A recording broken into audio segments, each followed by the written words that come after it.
इस एक्सपीडिशन का leader van रूइजेन शाम के 7 बजे केटू की चोटी पर पहुंच गया। इसके साथ 4 और लोग भी शामिल थे।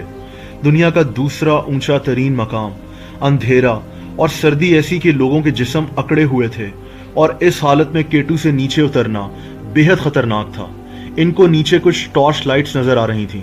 ये कोरियन क्लाइंबर्स थे जो केटू की चोटी की तरफ बढ़ रहे थे। अचानक ये टॉर्च लाइट्स गायब हो गईं।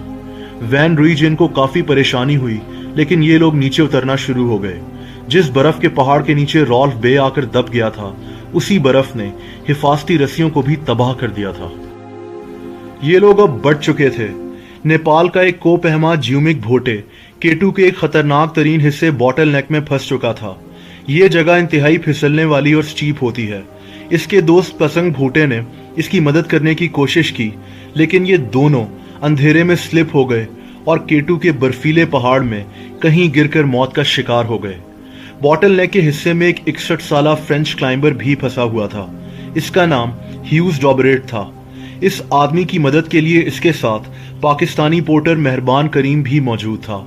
ह्यूज को डर था कि इसकी ऑक्सीजन की बोतल खत्म हो जाएगी और ये तेजी से नीचे की तरफ उतरना शुरू हो गया, लेकिन अफसोसनाक तौर पर सिर्फ 10 मिनट के बाद ही ये भी नीचे गिर गया और इसके बाद इसका पार्टनर मेहरबान करीम भी फिसल कर अंधेरे में बर्फ में कहीं गुम हो गया। पिछले कुछ घंटों में केटू कई लोगों की जानें ले चुका था और कई लोग मौत के मुंह में थे। एक्सपीडिशन का लीडर वैन रूइजेन, जो केटू से नीचे उतर रहा था, को नजर आना बंद हो गया था। केटू की बर्फ पर पड़ने वाली धूप की चमक की वजह से यह आदमी तकरीबन अंधा हो गया था और फिर उस वक्त दुनिया के दूसरे ऊंचे तरीन पहाड़ पर अंधेरा हो चुका था। दोस्तों, 8000 मीटर की ऊंचाई वाले एरिया को डेड जोन कहा जाता है, क्योंकि इस ऊंचाई पर इंसान अपने होशो हवास खो सकता है।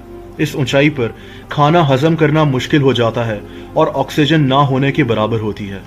वैन रूइजेन ने पिछले 16 घंटे से कुछ खाया पिया नहीं था।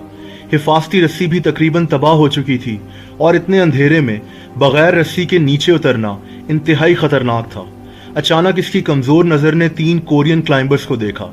ये वही लोग थे जिनके हाथ में टॉर्च थी जो अचानक गायब हो गई थी। ये लोग हिफाजती रस्सी के अंदर फंसे हुए थे। अगर वैन इनकी रस्सी काट देता तो ये लोग नीचे गिर सकते